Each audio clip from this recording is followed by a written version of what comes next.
चलिए ना, देखते रहिए आगे आगे क्या होता है।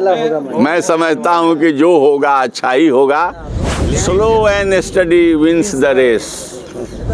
चौधरी जी एमपी बनते हुए नजर आएंगे, साफ सुथरा बात है एकदम। मैं आप लोगों को बहुत धन्यवाद देता हूँ। मुझे यह कहा जाएगा कि चुनाव लड़िए तो मैं चुनाव लड़ने से पीछे नहीं हटूंगा, लेकिन नहीं। BA, BCom, BSc, MA, MCom करें विश्व की सबसे बड़ी यूनिवर्सिटी इग्नू से। सॉल्व असाइनमेंट्स और गाइड बुक्स प्राप्त करें। संपर्क करें Mahakal computers, DAV PG college के पास, पंच मंदिरा मोड़ से दाहिने, सिवान। प्रॉब्लम है, सुनने में आ रहा है कि आप एमपी की भी तैयारी कर रहे हैं। अब क्या तैयारी होगी? मैं जिम्मेवार व्यक्ति हूँ, जिम्मेवारी के साथ बोलता हूँ, जिम्मेवारी के साथ अपने दायित्वों का निर्वहन जनहित में करता हूँ। मैं किसी दल से बंधा हुआ हूँ। दल अगर फैसला लेगा, हमें जिम्मेवारी देगा, तो उस जिम्मेवारी से हम कहीं पीछे भागने वाले नहीं हैं। जनता मालिक है, उनके बीच अगर हमें जिम्मेवारी मिलेगी तो आप तमाम लोगों के देख रेख में जनता के बीच जाएंगे, जनता से आशीर्वाद मांगेंगे। जनता समझेगी कि हम लोगों के लायक है तो हमें आशीर्वाद देगी, तो आशीर्वाद देगी तो जनहित में जनता के जो सोच समझदारी है, सभी समाज और सभी वर्ग के भाइयों को लेकर चलना, तो उस काम को जब जिम्मेवारी मिलेगी, जनता हमें अगर जिम्मेवारी देगी और दल हमको कहेगा कि आपको लड़ना है, तो जनता के द्वारा दिए गए जिम्मेवारी को भी निभाऊंगा। और दल के द्वारा जो मुझे यह कहा जाएगा कि चुनाव लड़िए तो मैं चुनाव लड़ने से पीछे नहीं हटूंगा, लेकिन नहीं मिलेगा तो जो भी प्रत्याशी आवेगा उस प्रत्याशी को मदद करने में भी 1 इंच मैं पीछे नहीं हटूंगा। ऐसा नहीं लग रहा है कि जो इंडिया के तरफ से है, बिहार में खास करके सीवान में जो कैंडिडेट का जो घोषणा है अब लेट हो रहा है, एनडीए वाले बहुत आगे हैं, कर दिए, आप लोगों का कब होगा घोषणा? लोग बेचैन। Slow and steady wins the race.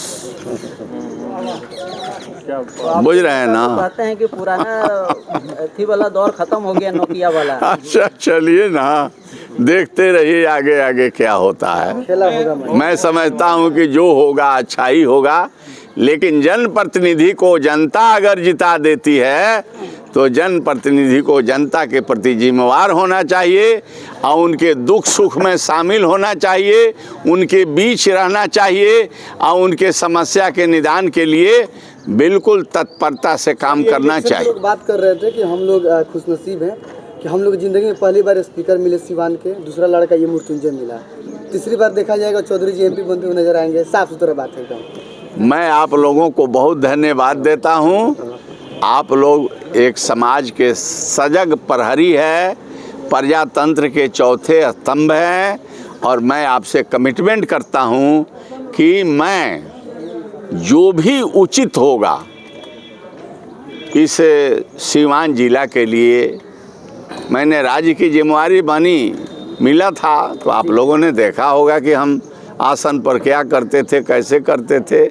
मैंने बिना भेदभाव के जो हमको चाहिए नियम प्रक्रिया के तहत काम स्पीकर की कुर्सी पर बैठ के करते रहे। आज भी मैं कहना चाहता हूँ कि आप लोगों को हमसे कोई शिकायत नहीं होगी, इसलिए कि सभी समाज के सभी वर्ग के भाइयों को लेकर चलना ही एक जनप्रतिनिधि के खूबसूरती कही जाएगी। और मैं बिना भेदभाव के जो मेरे पास आवेगा उनके सेवा के लिए यह शरीर हमेशा समर्पण है, चाहे दिन हो चाहे रात हो। मिठाई खिलाया जाए, इसलिए कहीं कोई भेदभाव नहीं है। और आप लोगों को भी मैं धन्यवाद देता हूं, और मृत्युंजय को खास करके कि इसने जो नाम रोशन किया है, इससे मतलब बहुत उम्मीद है, तुमसे बहुत उम्मीद है। जी सर, पूरी कोशिश करेंगे कि आपकी उम्मीद पर खरा उतरे सर। चल, एक सीनियर नेता हैं और लालू यादव जी के बहुत करीबी हैं, तो सीवान से आरजेडी के खाता में जा रहा है एमपी के कि माले में जा रहा है, इसमें भी लोगों को बड़ा। मैंने कहा कि राष्ट्रीय जनता दल के राष्ट्रीय अध्यक्ष लालू प्रसाद यादव जी इंडिया महागठबंधन यह निश्चय करेगा कि कौना के खाता में जाएगा। जिसके खाते में जाएगा और जो प्रत्याशी जिस खाते के जिस अलायंस के आ जाएंगे तो अनुशासन में रह करके जनता को गोलबंद करके कामयाबी मिले, प्रत्याशी जीते और पूरे समाज के सेवा हो, एक तरह से शांति सद्भावना आपसी भाईचारा प्रेम मोहब्बत मजबूत हो और हमारा जिला विकास के तरफ जाए, तो जो भी इंडिया के प्रत्याशी आएगा उसको मैं आप लोगों के सामने कहना चाहता हूँ कि मैं मदद करूँगा। धन्यवाद।